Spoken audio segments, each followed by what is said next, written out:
Hey everybody and welcome back to DM Andy Does Magic the Gathering Stuff. I am your favorite Dungeon Master DM Andy and today we're gonna mess with a precon. Um, I don't buy a lot of precons. I'm not sure. I've been playing Magic since the late 90s, so when it comes to Magic the Gathering's Commander explosion over the last 10, 15 years, I've had my own cards, so I would just buy the occasional single card I needed if I wanted a legendary creature to act as my commander, or I was missing spot removal or mana ramp, things like that. Just whatever I needed, I was buying singles for years and years and years. It wasn't until the Warhammer 40k sets came out that I had bought a precon. So this is only the second time I've ever bought a precon. Um, I've been playing over on Spell Table, and I'm finding that Ashling, the limitless, the commander in this deck, has just been smashing people. So I was at the local game shop and decided I needed one of these. Um, so I got me a box of Lorwyn Eclipsed, and I got me this, and we're gonna bust this out, and I'm gonna sleeve it up, and we're gonna talk about some of the cards and how it works. All right. So um, if you've never bought one of these before, it usually comes with some starter rules, a little bit of an explanation of what the deck does. Um, Comes with a paper deck box. Um, so for beginners, you're going to have everything you need to play. You'll have all 100 cards for your deck. You'll have a deck box to store your deck in, and you'll have a small explanation for how the game works. And usually, Commander's played in pods of 4, so you'll have plenty of people there to help you along the way. So this is my Ashling the Limitless deck. This is Ashling. This actually comes with 2 commanders, but we're going to focus on Ashling today. This is Ashling. Um, huh.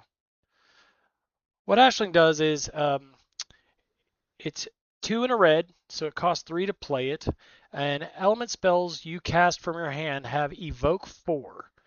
If you cast this spell from your hand for its evoke cost, sacrifice it at the as it enters. So essentially, this creature will hit and go straight to your graveyard.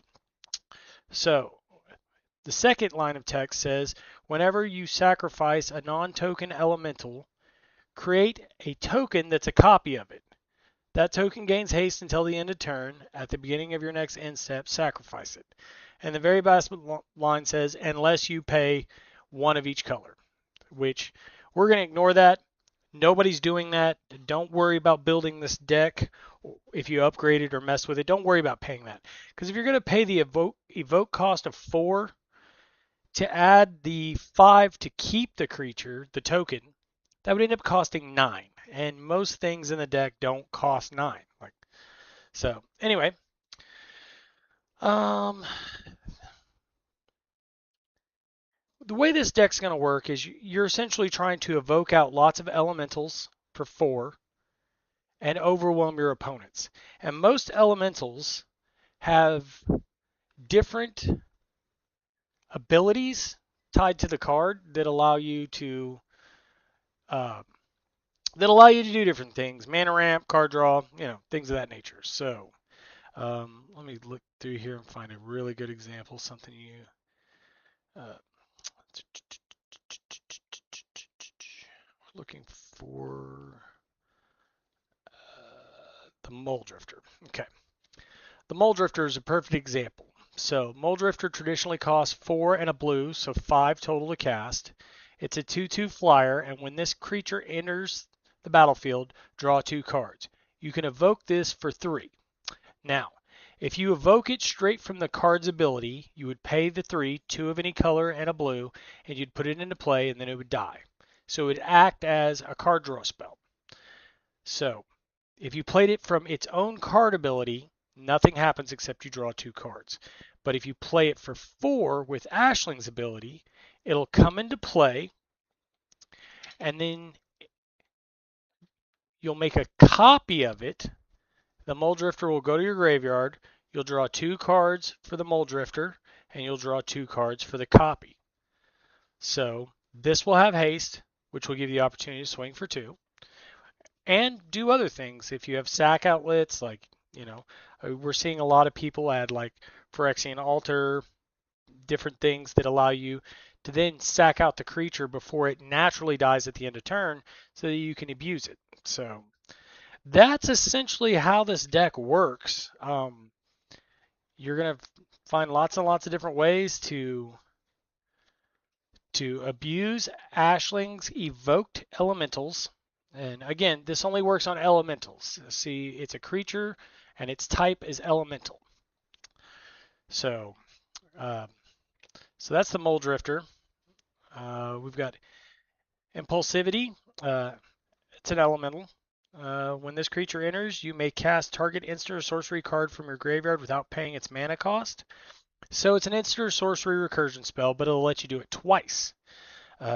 Jubilation. When this card enters, creatures you control get +2/+2 and gain trample till the end of turn. So this is going to allow you, once you get lots of tokens out, you're going to pop this, pump those tokens up when you swing. It's got Encore for 9. This card, exile this card from your graveyard.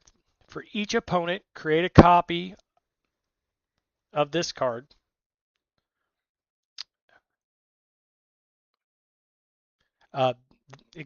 It gains haste and you can attack again. So it's a way to recur this from your graveyard once it's already gone to keep your game going and get your tokens fat. Let me actually dig deeper. Okay, Subterfuge. Again, it has Encore. When this creature enters, target creature gains flying, and whenever this creature deals combat damage to a player, draw that many cards. So this is a 3/5. So you're going to evoke it for 4.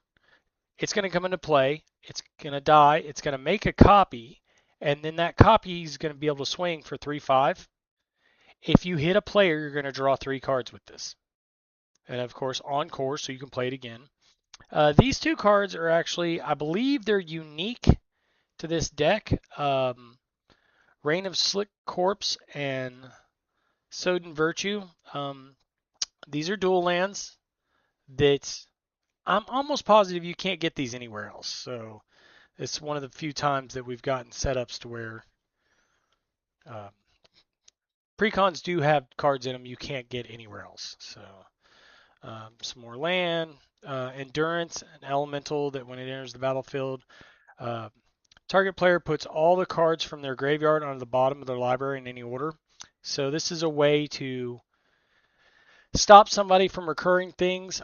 Like I can stop a Reanimator deck with this, or I can put my cards back so I don't deck out and lose the game. Fury.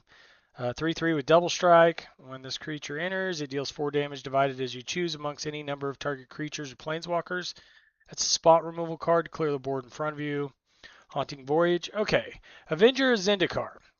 When this creature comes into play, put a 0/1 plant creature token onto the field for each land you control. So when you're on turn 5, turn 6, you're going to have 5, 6, maybe even more lands if you've mana ramped. And you're going to get that many 0/1 plant creature tokens. And then every time you play a land, you put a +1/+1 counter on the creatures. Well, Zendikar is going to come into play for 4 off of this.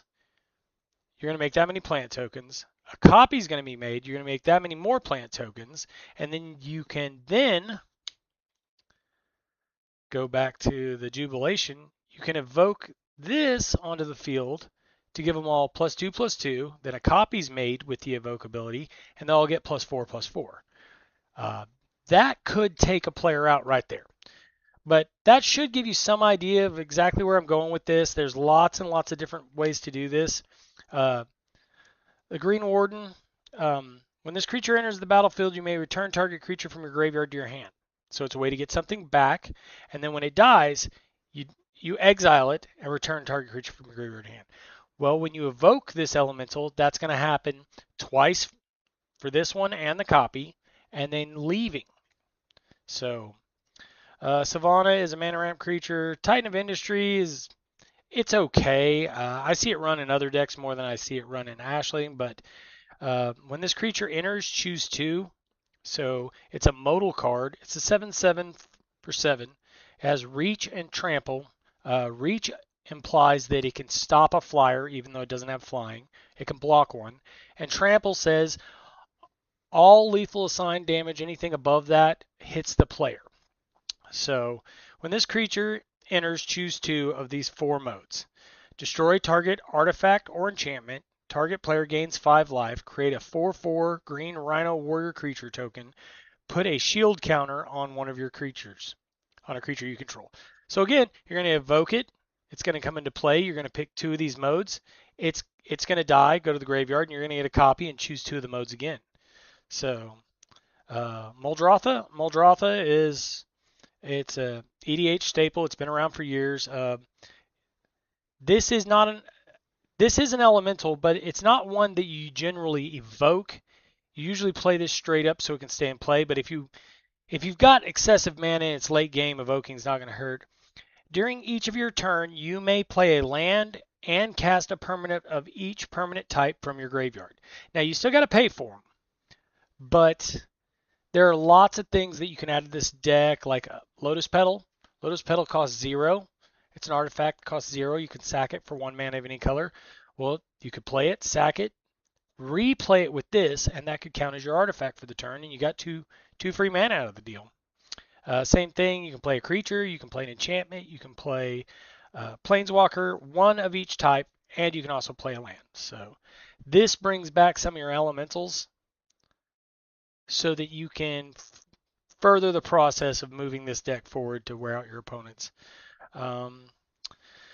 This deck comes with 2 of the Omniths. They're good. Again, a lot of the cards like Omnith, Time Lotus, they're going to get taken out because I'm going to take some of my other elemental creatures and some of my better cards to put them into this deck to speed this deck up a little. Blasphemous Act, good board wipe.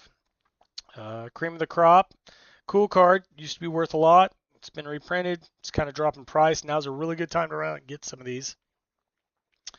Bane of Progress. When you're playing in a 4-pod commander game, Bane of Progress can be really good.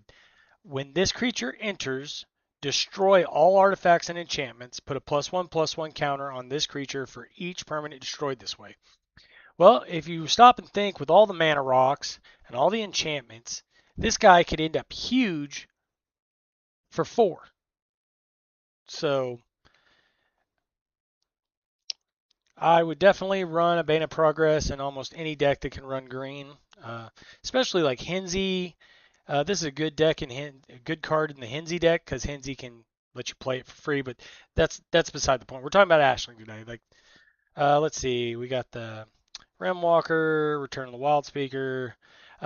Faber or Elder is good, but Bloom Tender comes into play faster, so I would replace this card with a Bloom Tender. Horde of Nations is usually, it's been pretty good, but Commander has gotten so fast over the time we've been playing it. This is losing its edge. I don't know that I'm going to keep that in there either. The Maelstrom Wanderer. The Maelstrom Wanderer is an elemental that costs 8, 5, a green, a blue, and a red, but you can evoke it for 4. Okay. This gives your creatures haste and has Cascade. Cascade's a cool ability where when you cast this spell, exile the top card of your library until you hit a non-land card that costs less than Maelstrom Wanderer. You're going to do that twice. So you're going to get 2 spells for free from playing this. And then, of course, the evoke is going to put a second one in. So you're going to get 4 spells for 4 mana. Plus, you're going to get to swing with a 7/5. Chromatic Lantern.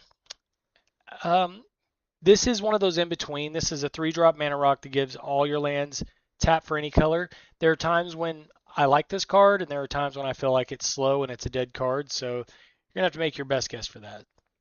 Primal Beyond. These are cheap. It taps for any color mana that you could pay for an elemental, or it just taps for 1 colorless. If you reveal an elemental from your hand when you play this, it comes into play untapped. Good card. It's best in this deck or other decks that are elemental heavy. Exotic Orchard. This taps for any mana that an opponent's land could produce. So, and again, when you're playing a 4-person pod, you're gonna have one of the many colors you need, even though a lot of the times all you need is 4 of any color. So I would not worry about the black or the white in this, because like Shriekmaw. Shriekmaw is a black card, but you don't need black mana to play this because you're going to evoke it. So Shriekmaw will come into play, it'll make a copy, and then you'll destroy 2 non-artifact, non-black creatures with it. And then you'll swing with a 3/2. So I'm going to take out all the black and white sources. It's command tower. It taps for any color. So one of the things that's neat, even though Ashling is a red card, because of the colored pips in her abilities, she identifies as a 5-color commander. So that means in this deck, command tower can tap for any color. So Arcane Signet, Distant Melodies is okay. Like I said, there's going to be a lot of cards that I'm going to take out. Garrick's Uprising, every time you cast a creature with 4 power or more, lots of the cards in here cost 4 or more, you're going to draw a card. This gives all your creatures trample, so your damage will roll over past the blockers. This is the Risen Reef. Risen Reef is a good card. I like this card in this deck. When it's an elemental, you can evoke it for 4, so you'll get 2 of them. It says, look at the top card of your library when this enters the battlefield. If it's a land, put it onto the battlefield tap. If not, put it in your hand. So it's essentially ramp or card draw. So, and for 4 mana, you're going to get 2. 2 lands for 4 mana it's decent. Fellworn Stone, then we got a bunch of Ancient Ziggurat is good, but again, it taps for any color that you can spend on creature spells. So works well in this deck. Then we get into these, these tapped lands. They're okay. They're gonna slow this deck down, and that's something you don't want to be doing if you're playing this as a commander, because when people see Ashling, they're gonna go after you. What you're gonna want to do is take these out, put in some faster lands. I mean, that's the most expensive part of this deck is the land base. Once you buy the precon, if you want to upgrade it, you're going to be dumping most of your budget into its land base. You got a few cheaters here. This adds 2 mana in any color. For elementals, this Ingot, it evokes blow up artifacts. Fertile Ground, there's better versions of these 2 cards, Abundant Growth and Fertile Ground. Well, I guess Abundant Growth isn't that bad. Kadama's Reach and Cultivate, staples in this format. They go get you 2 mana, 2 basic lands, 1 into play tapped, 1 in your hand for 3. Path of Ancestries can be good in this deck. It taps for any color for your identity, your color identity. I'm not seeing much else that's super good. It comes with a copy token. It comes with the different elemental tokens, treasure token, just the different stuff the deck can make. He gave you tokens for all that. So, I mean, I hope you got the gist of what this deck does. Like I said, I'm gonna swap out many of these cards for stuff that's faster. I've got older Lorwyn stuff and elemental cards from the past. I mean, there's even cool combos where you can go the Green Warden with a Dark Ritual, and you can go infinite on them.